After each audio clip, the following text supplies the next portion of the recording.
Qui a inventé Facebook? Vous pensez Mark Zuckerberg?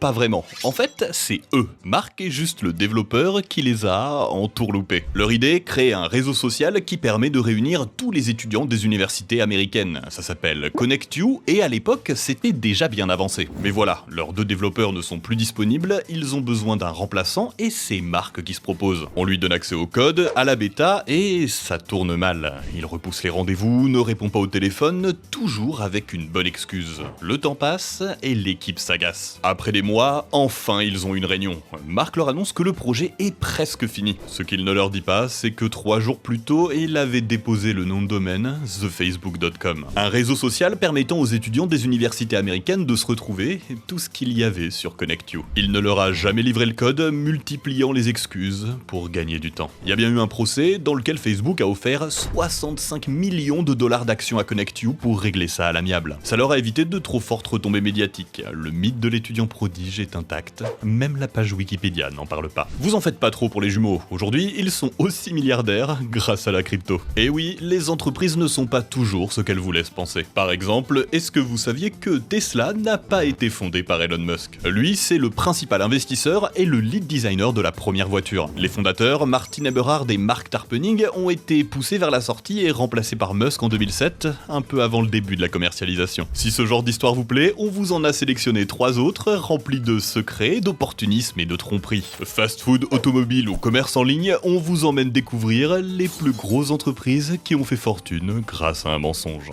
McDonald's, l'abus de confiance. McDonald's, c'est une success story à l'américaine. Deux frères qui ont une bonne idée et qui montent un empire à presque 200 milliards de dollars. Ça, c'est ce qui est écrit sur le site web de McDo. Mais il y a quand même un truc bizarre. Les deux frères, ils sont devenus quoi? On ne raconte jamais la suite. Et pour cause, ils ont fini ruinés et humiliés. En 1940, Richard et Maurice McDonald ouvrent un restaurant de barbecue à San Bernardino, en Californie. C'est un drive-in. Vous vous garez sur le parking et une serveuse vient prendre votre commande directement à la fenêtre. Une idée très à la mode à l'époque. Vous pouviez y commander des steaks, du chili, des frites, des hamburgers et même des sandwichs beurre de cacahuète, confiture. Le restaurant est un petit succès sans prétention, mais les deux frères veulent plus. Ils se sont jurés de toucher $1 million avant leurs 50 ans. Ils se posent et réfléchissent à la meilleure façon d'optimiser le business. Première étape, réduire les coûts, plus de serveuses. Les clients viendront commander au comptoir, c'est plus rapide, fini la vaisselle qui se casse et qu'il faut nettoyer, on utilise du carton et du papier. Deuxième étape,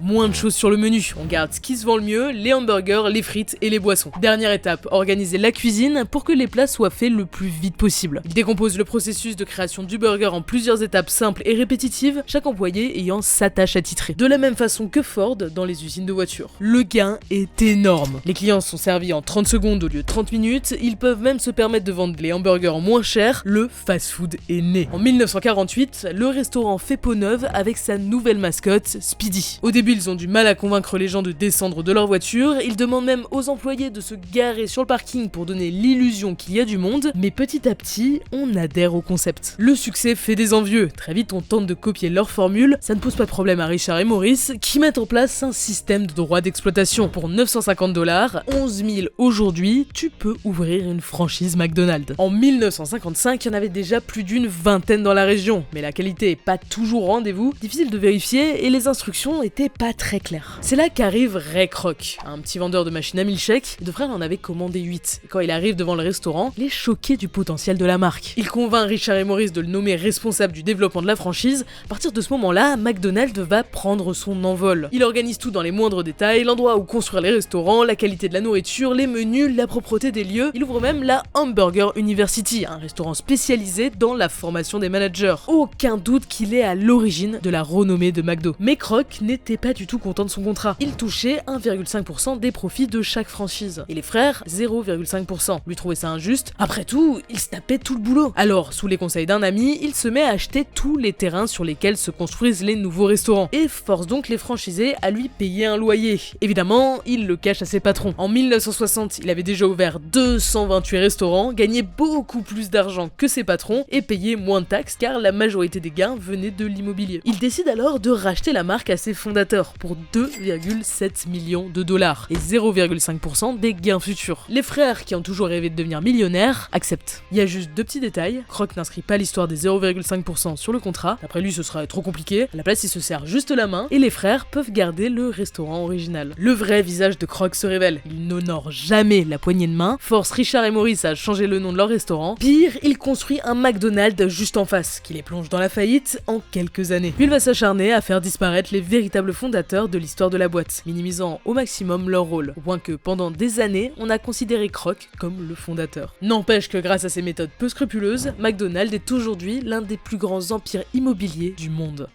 Rocket Internet, l'art du plagiat. Vous êtes un jeune entrepreneur de la Silicon Valley, votre startup démarre bien et vous vous voyez déjà riche. Et puis, vous recevez un mail. 3 inconnus vous demandent s'ils peuvent s'occuper de gérer votre développement en Europe. Évidemment, vous refusez. C'est ce qu'ont fait eBay en 1999 et ils vont s'en mordre les doigts. 3 mois plus tard, ils avaient perdu 43 millions de dollars et c'était les premiers d'une longue série. À l'origine de tout ça, Mark, Oliver et Alexander Samwer, 3 frères allemands qui vont changer l'histoire d'Internet. Juste après avoir été rejetés par eBay, ils prennent une décision. S'ils peuvent pas rejoindre l'entreprise, ils vont la concurrencer. Ils demandent de l'argent autour d'eux et montent Alando. Même couleur, même style, même idée, même fonctionnement, c'est une pure copie de l'original. Sauf que du coup, ils sont les seuls sur le marché européen et le site explose en popularité. 100 jours plus tard, ils sont rachetés pour 43 millions par eBay et on leur offre la place de PDG du marché européen, ce qu'ils voulaient au départ. Mais ça suffit pas aux frères Samwer. 1 an plus tard, ils quittent l'entreprise pour monter Jamba, une boîte qui vend des sonneries de téléphone. À l'époque, c'était vraiment de la folie. Dans les cours de récré, tout le monde voulait le son le plus original. Et les Samwer l'ont bien compris. Ils se mettent à faire des campagnes de pub ultra agressives, directement destinées aux enfants. Oui, cette époque où vous aviez du René Lataupe ou du Crazy Frog à chaque coupure pub, c'est à cause d'eux. N'importe quel son un peu catchy qui pouvait faire vendre était martelé à longueur de journée. Et ça marche. Plus ils font de pub, plus ils vendent. En 2005, Jamba dépensait 70 millions de dollars par trimestre juste en pub télé. Au top de leur forme, les frères Samwer vendent Jamba pour 273 millions de dollars. Ces deux expériences vont être le fondement de toute leur stratégie.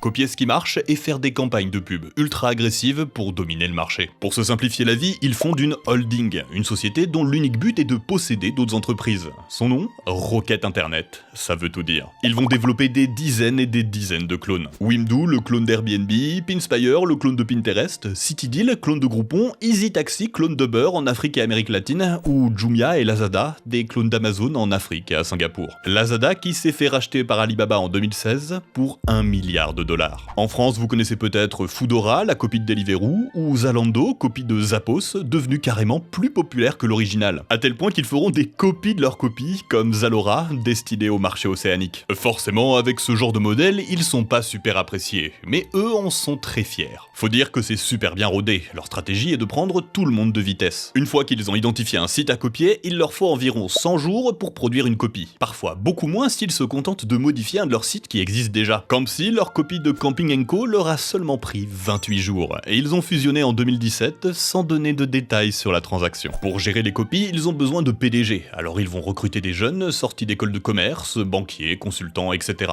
De préférence originaires du pays où ils veulent lancer le site. Ceux qui sont célibataires et sans enfants, qui ont la niaque et qui vont travailler 24 heures sur 24, 7 jours sur 7. Leur petite astuce, c'est de trouver des types qui sont déjà employés d'une grande entreprise. Comme ça, ils savent qu'ils sont sérieux et déjà formés. Ils adorent recruter chez McKinsey des consultants qui s'ennuient et rêvent d'aventure. Ensuite, ils injectent énormément d'argent grâce au fond de la boîte, pour garantir une croissance monstrueuse, empêchant toute concurrence sur le territoire. Comment ils font pour être rentables? Ils le sont pas. En fait, ils s'en fichent, ils veulent juste dominer le marché. Ils se remboursent plus tard en vendant la boîte et c'est l'acheteur qui se débrouille pour la stabiliser. Aujourd'hui, c'est une des plus grosses sociétés internet d'Europe. Ils gèrent plus de 200 entreprises, ont 42 000 employés, une valorisation à 30 milliards d'euros. Vous avez sûrement utilisé leur site sans savoir qui se cachait derrière.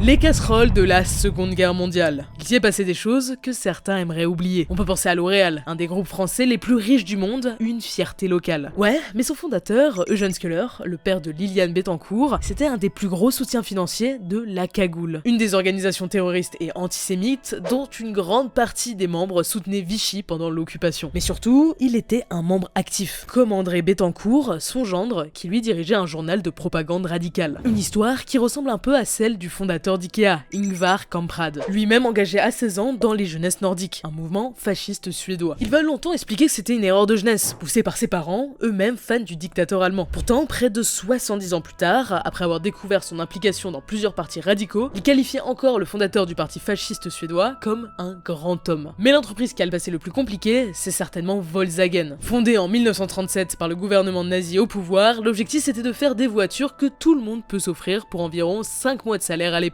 C'est littéralement dans le nom, la voiture du peuple. C'est pour ça qu'ils font appel à un designer en vogue, qui cherche justement à produire des voitures familiales pas chères, Ferdinand Porsche. C'est lui qui va designer l'iconique Coccinelle, encore aujourd'hui une des voitures les plus vendues de tous les temps. Pour réussir à produire pour aussi peu cher, il va mettre en place l'ancêtre du crowdfunding. Les Allemands pouvaient acheter en avance leur voiture en payant un petit abonnement mensuel, grâce à un système de cartes à tamponner qui valide que vous avez bien payé. Le succès est immédiat, plus de 300 000 personnes vont rejoindre le programme. Sauf qu'avant même que la production soit lancée, la guerre éclate. Les nouvelles usines de Volkswagen sont réquisitionnées, on va y produire des véhicules et de l'équipement militaire, et aucun Allemand n'aura sa voiture tant attendue. Porsche dans tout ça, il va renoncer à la nationalité tchèque, rejoindre le parti nazi, les SS, et deviendra un ingénieur décoré de son pays d'adoption. Parmi ses plus beaux modèles, on retrouve le VK4501 Tiger, le Jet Panzer Elephant ou encore le Maus. D'ailleurs, une grande partie des travailleurs qui faisaient tourner les usines étaient des prisonniers directement récupérés des camps de concentration. Un des pires systèmes qu'ils vont mettre en place, c'était des centres de soins pour les nourrissons où les travailleuses de l'usine pouvaient accoucher en toute sécurité. L'objectif, c'était évidemment de faire en sorte qu'elles retournent au travail au plus vite. On ne s'occupait pas réellement des enfants. Le taux de mortalité était presque de 100%. À la fin de la guerre, l'usine était en ruine. Visée par les bombardements alliés pour stopper la production, son histoire aurait pu s'arrêter là. Mais finalement, le gouvernement britannique va récupérer l'usine délabrée. Il décide de la remettre sur pied et de relancer la production pour l'économie locale. Au début, ça devait être géré par les Français, les Américains ou les Anglais, mais personne ne sera intéressé. Alors Volkswagen va grandir tout seul, devenant petit à petit une icône de la reconstruction du pays. Aujourd'hui, l'entreprise n'a évidemment plus rien à voir. C'était même une des rares qui reconnaît ouvertement les crimes commis pendant la guerre. Des compagnies qui ont fait de l'argent sur des crimes, il y en a eu beaucoup, à différents niveaux. SNCF, Ford, Bayer, Siemens, Krupp, IBM, Audi, Allianz, Renault, Opel, Continental, Henkel, Nestlé, Deutsche Bank, BASF, Rheinmetall, Benz, Hugo Boss, BMW, les banques suisses. Au fil des ans, la plupart des entreprises ont fini par donner de l'argent aux travailleurs forcés et aux survivants de l'Holocauste. Une petite compensation. La SNCF verse des pensions et 60 millions de dollars aux victimes américaines. Les banques suisses, 1,25 milliard. L'Allemagne elle-même verse encore chaque année 1 milliard d'euros en réparation aux victimes de la guerre, pour un total dépassant les 80 milliards. Et les Allemands, à qui on avait promis une voiture en échange de leur abonnement, ils ont collé un procès à Volkswagen. En dédommagement, ils ont reçu un bon de réduction de 12% sur la nouvelle voiture, 5 fois moins que ce qu'ils avaient payé à la base. Que pensez-vous de tout ça? Il est évident qu'à part pour Facebook ou Tesla, les gens qui composent ces entreprises n'ont plus rien à voir avec tout ça. En parler, ça n'est donc pas appelé à punir ou boycotter. En soi, ça a déjà été fait. Mais plutôt réfléchir sur les discours de ces marques qui parfois valorisent indécemment un passé fantasmé, mais aussi sur la rédemption, le pardon et les affres du passé.